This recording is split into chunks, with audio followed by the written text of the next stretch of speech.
Hey, I'm Meredith, a new mom to a beautiful 4-month-old daughter named Hope. She means the world to me.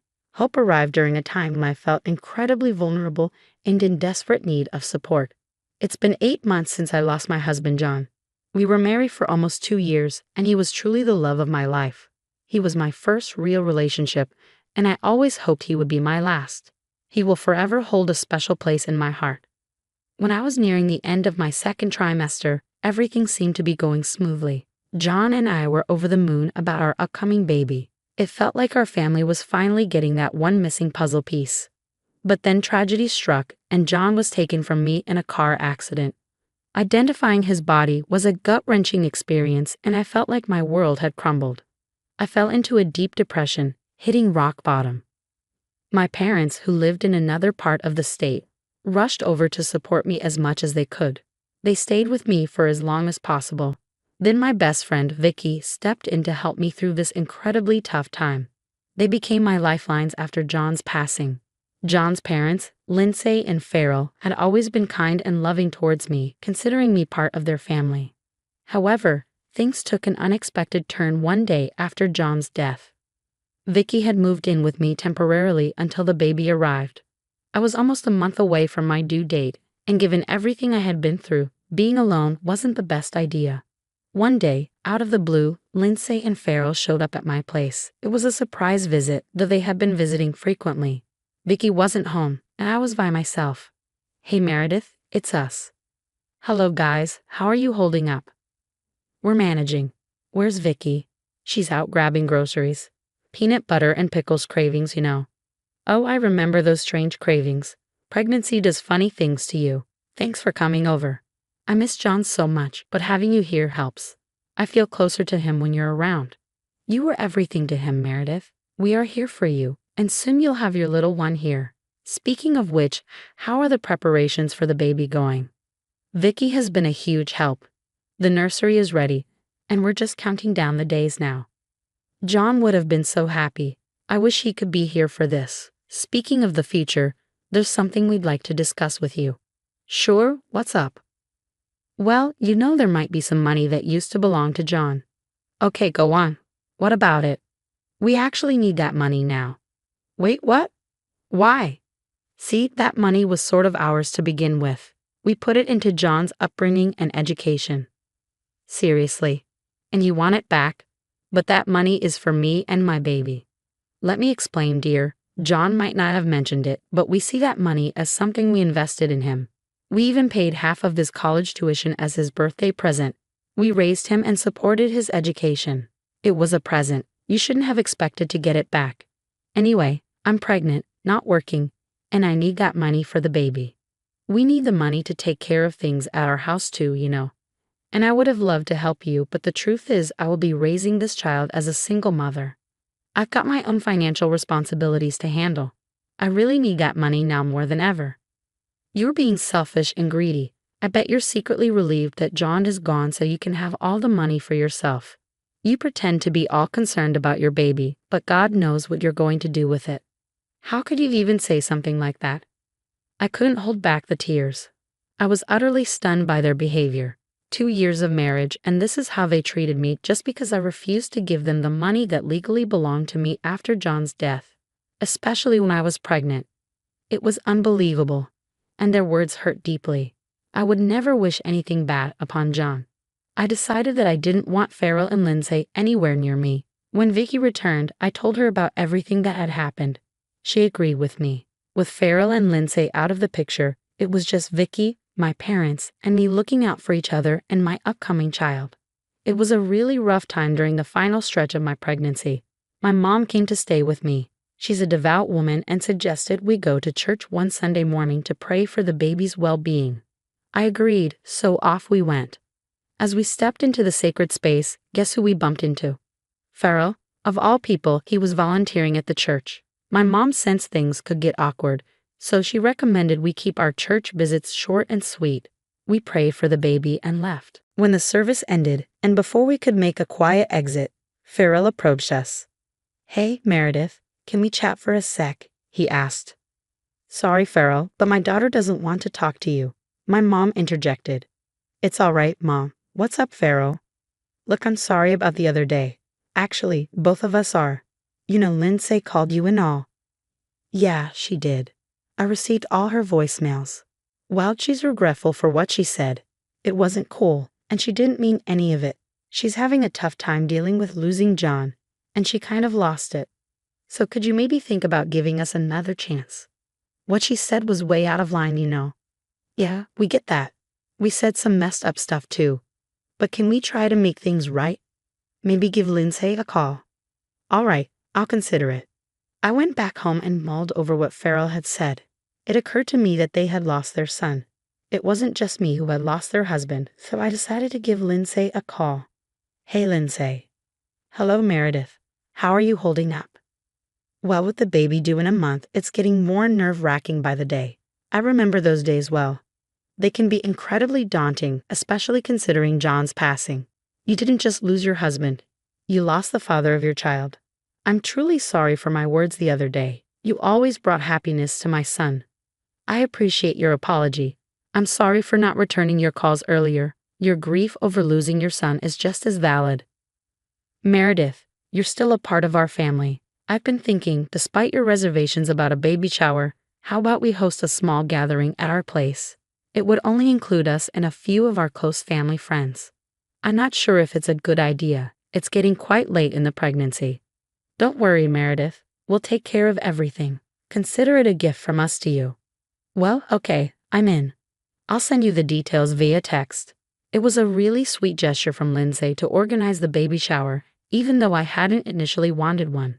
I talked it over with my mom, and she thought it was a nice idea too. The next day, Lindsay texted me asking for a guest list, and the number of people attending was set.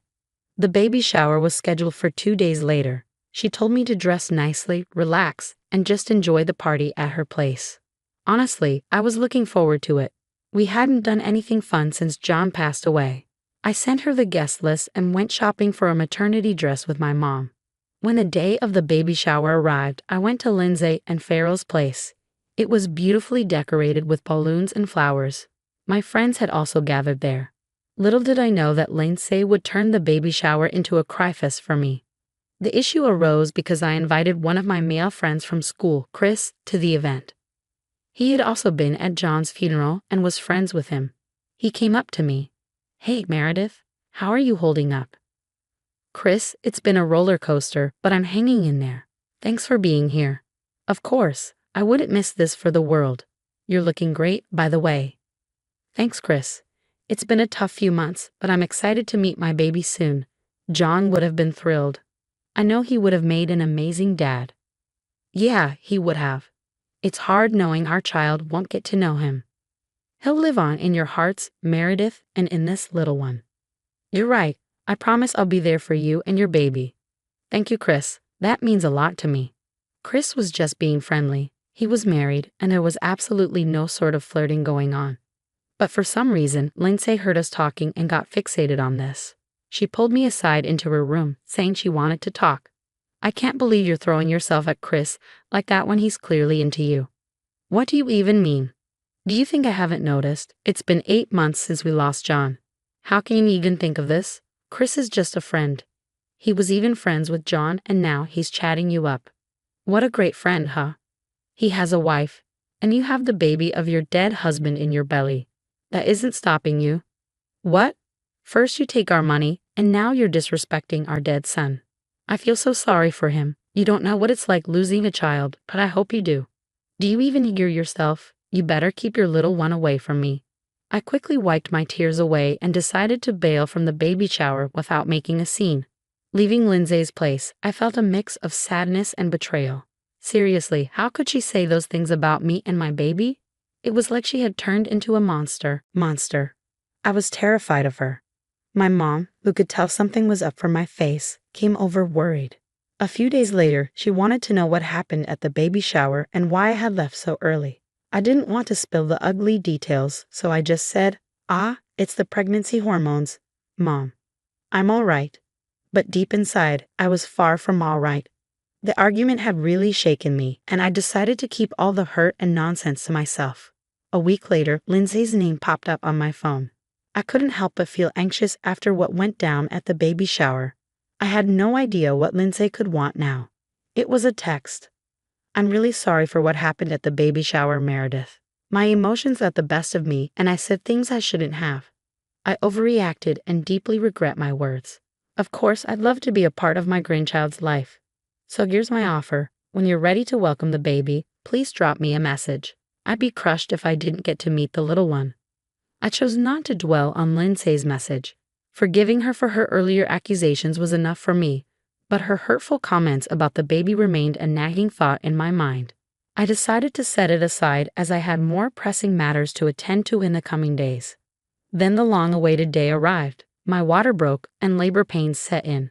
My mom called Vicky to drive us to the hospital. I was admitted, and the whole delivery process began. Finally, I gave birth to a beautiful baby girl and named her Hope. I couldn't help but notice how she had inherited her father's nose and lips. John's memory lived on through her. After spending a night at the hospital, the following day arrived and my emotions swelled. I wished John could be there with me, and it hit me hard. In a moment of overwhelming emotions, I decided to call Lindsay and Farrell. I just needed some connection to John, even if it was through his parents. Lindsay was super thankful on the phone, saying thank you a gazillion times and assuring me that she and Farrell would be at the hospital within an hour. After that call, I sent my mom and Vicky home to freshen up, deciding to catch a quick nap until Lindsay and Farrell arrived. When I woke up, I was met by a surprising sight. Farrell was standing right in front of me, but Lindsay was nowhere to be seen. As I glanced around, I realized that Hope, my precious baby, was also missing from the room. I panicked. "Where is Hope? Where's my baby?" I cried. "Calm down, Meredith," Farrell said. "Where did Lindsay take her? Please tell me she's with Lindsay." "Yes, she is. Lindsay was here just a minute ago before you woke up. She took the baby with her. Can you please ask Lindsay to bring her back into the room?" "Not yet." "What do you mean? Let's get started. I want to assure you that your daughter is fine for now." "What kind of sick prank is this? I trusted her and let her into the delivery room, and she does this." "Shush, shush. It's not a prank. Now listen to me and don't say a word until I'm done. Lindsay took the baby with her. I can't tell you where, but don't worry. You need to do something for me. Transfer all the money to my account now." "What's all this craziness for?" "Money?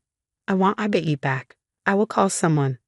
Try to shout, and I will text Lindsay. I can't assure your daughter's safety if you do." "All right, get me my phone. I will transfer everything I have to you."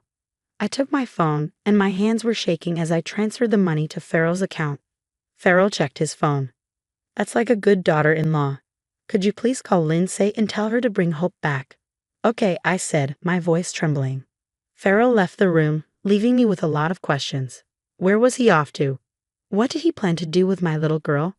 Given my weakened state from the blood loss, I was terrified and desperate for answers. I couldn't move on my own. Frantic, I called Vicky and recounted the horrifying situation. She assured me that she would be there as soon as possible. Anxiety gripped me tightly as I sat in a room, helpless, waiting for Vicky to arrive. About 20 minutes later, a nurse entered the room, cradling Hope in her arms. Relief washed over me as I was finally reunited with my baby girl. "Wait, where was she? Is she okay?" I asked, my voice shaking. "Don't you know? She was with your mother-in-law. She just brought your daughter to me and told me to give her to you." "Do you know where she took her? Is she all right?" "I thought she was in the nursery, but I'm not entirely sure. Don't worry, your daughter is perfectly fine." "Oh, can I have her now?" "Of course." I held my precious baby girl close, feeling a wave of relief wash over me. Vicky arrived not long after, and I shared the entire incident with her, not holding back. I even confided in her about the uncomfortable situation at the baby shower. Vicky was furious. A few days later, I was finally given the green light to go home. With everything out in the open and my mother having returned home, I made a significant decision. I couldn't let my in-laws get away with what they had done. They had taken my daughter from the hospital, even if it was just for about 45 minutes. After everything that went down, I knew I had to take some serious action. I hired a lawyer, not just any lawyer, but Chris. Our first move was to gather any evidence we could find.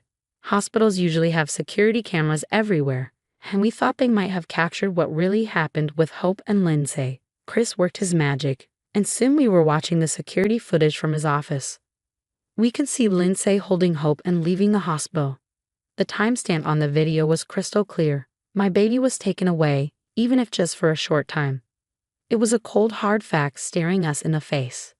The video also showed Lindsay returning to the hospital later with Hope. This footage was gold for our case. Then there was the timing of the money transfer. It was the puzzle piece that clicked perfectly into place. The money moved when Hope was taken. Chris built a solid case, making it clear they messed up big time, and no one could ignore the evidence against them. Before I decided to bring in law enforcement to make this a full-blown legal case, I felt the need to have a conversation with Lindsay and Farrell. Vicky agreed to look after Hope while I went over to their place to confront them. "You seem to be enjoying that money at transfer, don't you?" I began. "That money is ours now. Get over it," Farrell sneered. "You not only manipulated and blackmailed me into giving you what was rightfully mine, but you also kidnapped my daughter. Do you know that is a crime?" "Kidnapping is a strong word, Meredith. I just took her out for some fresh air, you know." "Lindsay, it's hard to understand your intentions. First, it's all about John's money.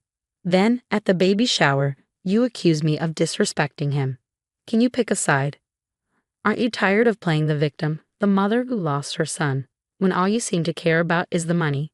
If John were here today, he would be ashamed and disgusted by you and what you did to me and his daughter. He would never have forgiven you. John's gone, Meredith. He's history. We couldn't care less. Time for you to get your pathetic life together as well." "What a remarkable father you are, Farrell. If this is about money, you better leave. I only dropped by to give you a heads up. You'll be hearing from the cops soon enough, so better call your lawyer, Lindsay." As time ticked on, things started to look up. Lindsay and Farrell got what they deserved.